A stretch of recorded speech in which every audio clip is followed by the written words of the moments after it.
Une anecdote intéressante sur l'innovation chez Fortune Brands remonte à la création de leur division Moen, qui est devenue l'un des principaux fabricants de robinetterie et d'accessoires de salles de bain. Donc, dans les années 1930, Al Moen, qui est le fondateur à peu près ici de la marque Moen, dans le secteur de la robinetterie, était un employé de Fortune Brands à l'époque. Donc, il s'est énervé après s'être brûlé en essayant d'ajuster l'eau chaude de son robinet. Donc, cette expérience l'a poussé à développer une idée révolutionnaire, le premier robinet à une seule poignée qui permettait de régler facilement la température de l'eau avec une seule main, réduisant ainsi les risques de brûlure et offrant une grande facilité d'utilisation. Donc, Al Moen, je rappelle pas le fondateur de Fortune Brands, donc le fondateur justement ici de la marque ici de robinetterie Moen. Donc, on va juste voir à quoi ça ressemble ici. On a ça, Moen. Voilà. Donc, pour les professionnels ici, vous allez pouvoir reconnaître à peu près à quoi ça ressemble. Donc, on met ça là. On a à peu près ce type de produit-là, ok? D'accord? Ça vous donne à peu près une idée de ce à quoi ça ressemble, ok? Donc, Almoen a perfectionné son invention dans son garage et en 1939, il a présenté son prototype à Fortune Brands. Je rappelle qu'il travaillait déjà à Fortune Brands. Donc, convaincu par son innovation, ils l'ont soutenu dans le développement et la commercialisation de son robinet révolutionnaire. Donc, aujourd'hui, les robinets à une seule poignée sont devenus une norme dans de nombreuses maisons à travers le monde. Et Moen est reconnu comme un leader dans l'industrie de la robinetterie. Donc, vous voyez qu'avec cette anecdote-là permet de mettre en lumière comment une simple frustration quotidienne peut conduire à une innovation majeure et comment l'écoute des employés et le soutien de l'entreprise peuvent transformer une idée en un produit à succès. Voilà. Vous connaissez à peu près à quoi ça ressemble maintenant, comment est-ce que les gens pensaient à cette période-là au sein de Fortune Brands. C'est une compagnie dont l'innovation qui a l'innovation au cœur de son business model. OK?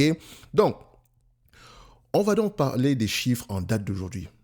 C'est toujours bien de connaître à peu près une certaine histoire sur la compagnie ici, d'accord? Donc, on va parler des chiffres. Déjà, premièrement, quand on regarde la stabilité ou la croissance des revenus, ici, on a des revenus décroissants tout simplement parce qu'il y a eu un spin-off. La compagnie Fortune Brands possédait Master Brands. OK? Master Brand ici, c'est voilà, pour ceux qui sont dans le domaine ici de l'outil, qui utilisent ici beaucoup d'outillage.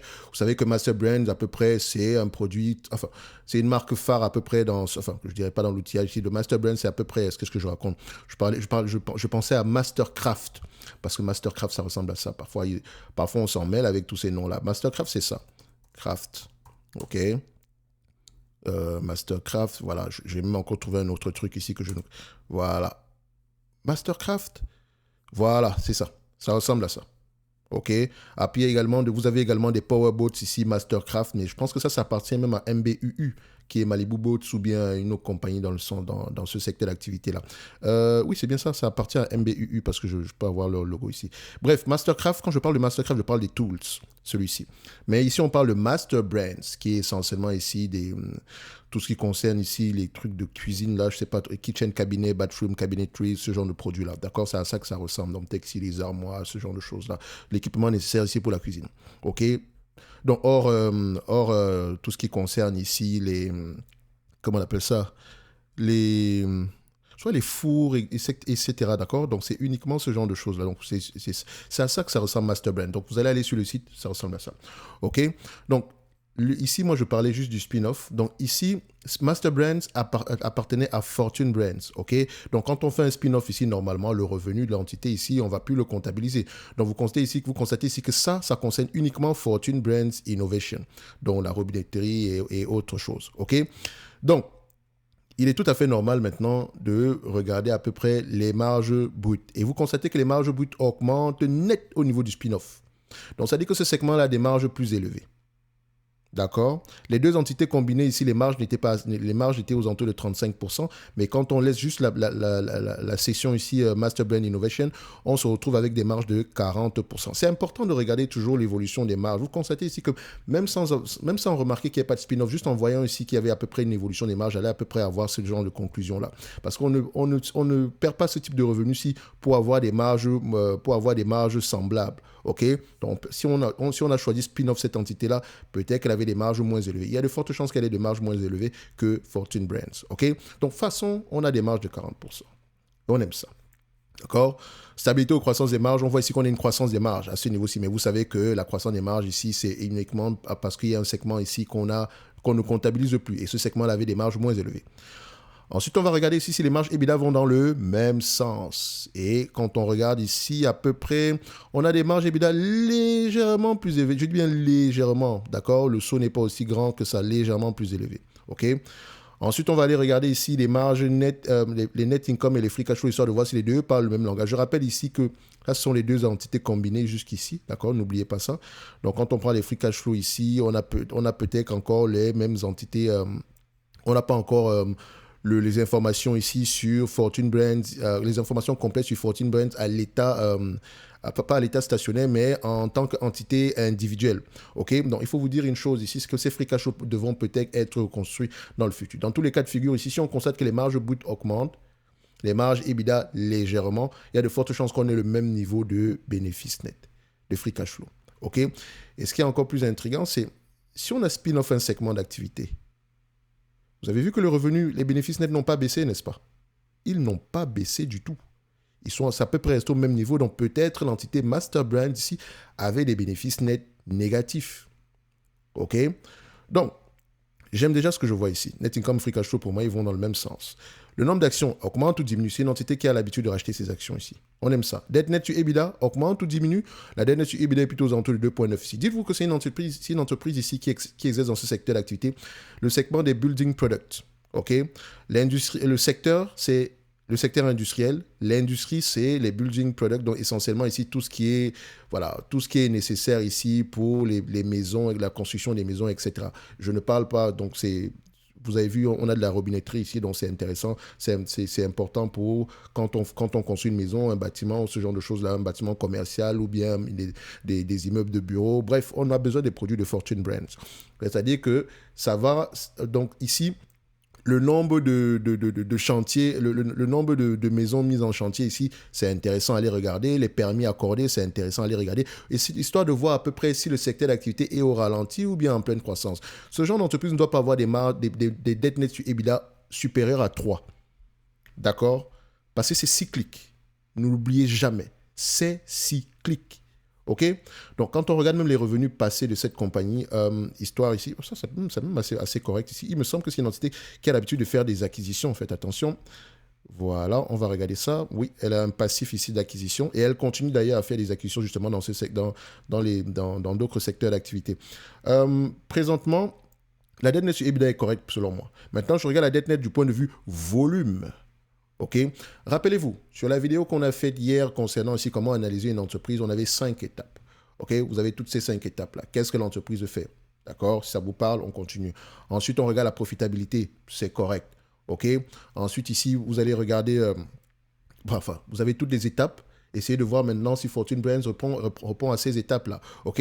Donc, c'est comme ça. Il faut pratiquer pour pouvoir apprendre. D'accord? Pratiquer, pratiquer, pratiquer. C'est très, très important. Ce n'est pas parce que Fortune Brands ne vous intéresse peut-être pas en tant que business, mais ça pourrait ici... Enfin, peut-être que vous ne connaissez pas le business, mais ça pourrait ici être intéressant si vous apprenez à comprendre vous apprenez à peu près à comprendre ce qu'elle fait en date d'aujourd'hui, OK? Tout en vous basant sur les 5 étapes qu'on a proposées dernièrement. C'est une liste non exhaustive, hein. Attention, les 5 étapes, c'est pour aller assez rapidement, OK?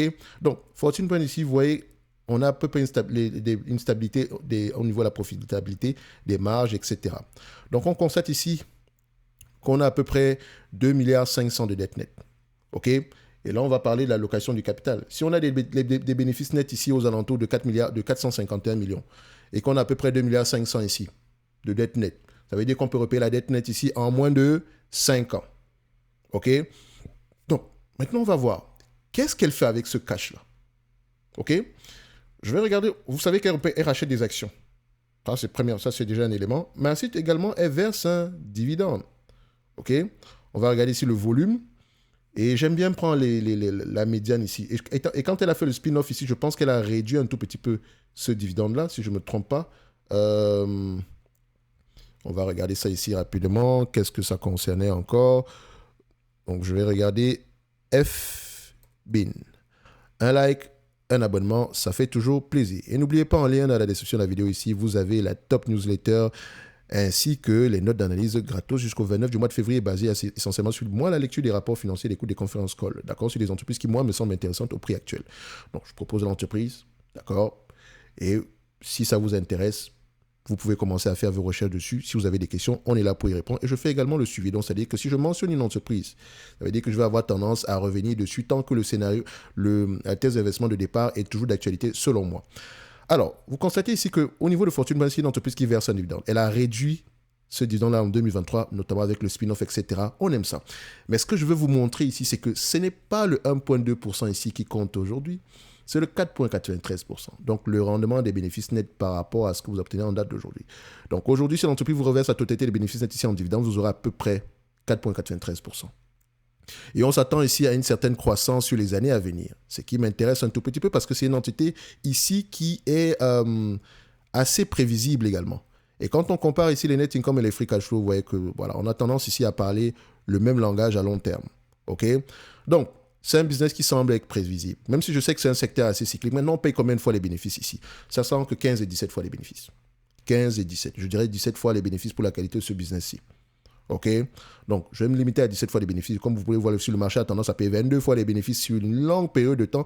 Mais moi, je ne paye pas 22 fois les bénéfices pour cette entreprise-ci. Je paye 17 fois les bénéfices. Si on prend 3 niveaux de PER, ça sera 15, 17 et 20. OK? Donc, on va se limiter à 17 fois les bénéfices. Même si on pourrait avoir plus que ça. D'accord? Si on prend donc 17 fois les bénéfices, par rapport aux bénéfices nets attendus en 2026, ça donne ici à peu près aux alentours de 97 $. Moins la dette nette. La dette nette en date d'aujourd'hui. Qu'est-ce qu'on a ici? Quarterly.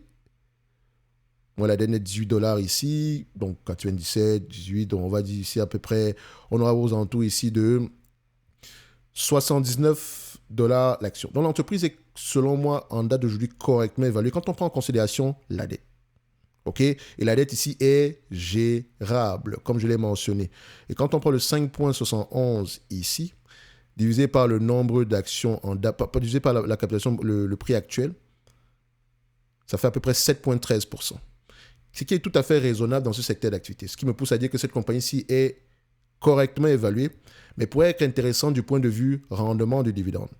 Parce que c'est une entité qui va avoir tendance à continuer à augmenter, même s'il a réduit ce dividende à ces niveaux-ci, ce qui ne me dérange pas du tout, elle va avoir tendance à continuer à l'augmenter. Je rappelle qu'elle a commencé à verser un dividende en 2013. OK? Et comme vous pouvez le voir ici, au niveau ici des attentes des analystes, est-ce qu'ils sont de plus en plus optimistes ou pessimistes? On voit ici que c'est un léger pessimisme à long terme. D'accord? Tout simplement parce que ça reste un secteur cyclique. Faites attention. Ce genre de secteur même qui nous intéresse quand tout va mal, surtout au niveau de la construction, l'immobilier résidentiel, etc. OK? Donc, ici, je dirais plutôt, c'est pour ça que je suis toujours, je continue à dire qu'on est à un niveau assez correct selon moi. Alors, qu'est-ce qu'on pourrait rajouter ici? Je voulais montrer à peu près l'évolution du dividende parce que je sais qu'il y a des gens que ça intéresse. Alors, en moyenne, ici, c'est une entreprise qui augmente son dividende de 13%. N'est-ce pas? Il y a de grandes chances que ça continue dans le futur. Mais comme je dis toujours ici, c'est l'évolution du bénéfice net qui devrait vous intéresser. Et quand on vous verse un dividende ici, privilégiez le réinvestissement de ce dividende-là. C'est très important. OK, pour pouvoir à peu près bénéficier pleinement de ce qu'on appelle ici de l'effet boule de neige. D'accord? C'est intéressant. Si l'entreprise rachète des actions, c'est une façon pour elle de réinvestir ici ces dividendes-là pour vous. D'accord? Parce que le rachat d'actions, surtout quand c'est fait à des prix assez bas, c'est assez correct selon moi. OK? En date d'aujourd'hui, je pense que Fortune Brands pourrait être intéressante pour ceux qui recherchent un dividende de plus en plus élevé dans le futur. Parce que je rappelle ici que si elle a tendance à verser 80% de ce qu'elle gagne ici en dividende à long terme, vous aurez à peu près un rendement potentiel par rapport à 2026 de 5%. Même si c'est 1,20 ici. D'accord? Donc ce ratio-là augmente de plus en plus. Rappelez-vous, en 2013, on avait 20% en termes de payout ratio. En 2022, on avait 22% en termes de payout ratio. D'accord? Et entre-temps, ici, le dividende le dividende ici, il a à peu près, il a été multiplié par 4 à peu près. OK? 4. Et le bénéfice net en lui-même a été multiplié par combien? C'est ça qui est intéressant. Sur cette longue période ici, je pense qu'on a une croissance moyenne du bénéfice de près de 15% et le dividende en lui-même de 13%, comme on l'avait vu tantôt précédemment. Donc, c'est assez intéressant à aller regarder en profondeur. En tout cas, c'est ce que je constate quand je sais à peu près de faire parler, de présenter les chiffres. Maintenant, il faut faire parler les chiffres, donc il faut lire les rapports financiers. Donc, j'espère que cette entité-ci va vous intéresser. Je pense qu'elle mérite une place dans n'importe quelle watchlist, même si elle est dans un secteur d'activité qui est, selon moi, cyclique. Okay? Donc, c'est une entité qui va avoir tendance à dépasser un certain pourcentage en termes de pondération dans mon portefeuille. Idéalement, pour du Fortune Brands, je n'irai pas au-delà de 3% par là. Et encore, de même 3%, même j'exagère beaucoup. Okay? C'est une belle entreprise qui mérite d'avoir une place dans n'importe quel watchlist. Essayons de regarder à peu près par rapport ici à l'utilisation des actifs. Vous vous rappelez ici, quand on parlait d'allocation du capital, ça fait partie ici ça nous permet ici de pouvoir voir si le marché, le management a tendance ici à prendre les bonnes décisions avec le cash que l'entreprise génère. Okay? Donc ici, c'est surtout comment on appelle ça? C'est la moyenne qui compte. OK? Ici, on va constater une chose.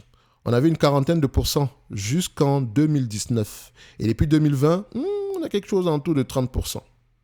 25 à ce niveau-là. Le spin-off intervient à partir de quelle période? On a le spin-off ici qui intervient, je pense, aux environs de 2022. Donc maintenant, en tant qu'investisseur, je dois aller vérifier pourquoi est-ce qu'il y a un changement à partir de cette période-là. OK? Ce serait intéressant à les regarder. Le ratio est toujours intéressant, mais quand ça diminue, il faut toujours se poser les bonnes questions, histoire de voir si c'est justifié ou pas du tout. En tout cas, ce n'est que mon avis. Mais ce que moi, je vois ici, j'aime bien ça. D'accord? J'aime bien ce que je vois présentement. Donc, je pense que le management prend les bonnes décisions ici. On n'a même pas besoin de diminuer ce dividende-là, d'accord?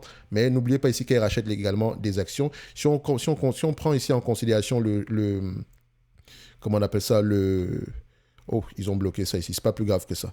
Le shareholder yield, je pense qu'il est plus élevé que ça. Donc, si on prenait en considération le cash que l'entreprise a mis de côté ici pour acheter les actions, on va mettre ça ici. Le shareholder yield. Où est-ce que j'ai ici? Voilà, je vais regarder ça. Est-ce qu'on a cette information-là? Le yield. Voilà, je l'ai ici. Voilà, si l'entreprise prenait à peu près ce qu'elle a réservé également pour acheter les actions ici, vous aurez à peu près eu un rendement de 8,76%. Donc, ça avait pris tout le dividende de 1 point et poussière là, plus ce qu'elle a mis de côté pour le rachat d'actions, vous aurez eu un rendement en termes de dividende de 8%. D'accord? Donc, je continue à dire qu'au prix actuel, ce n'est pas si mauvais que ça, cette compagnie-là. OK? Ce n'est pas si mauvais que ça. Bref. Je comptais faire une vidéo de moins de 8 minutes, puisque je me trouve en train de parler pendant une vingtaine de minutes sur une entreprise que beaucoup de gens ne connaissent pas. J'espère qu'elle va vous intéresser d'ailleurs.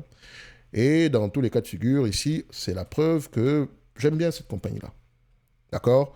Donc, on se donne rendez-vous sur la prochaine vidéo. Merci.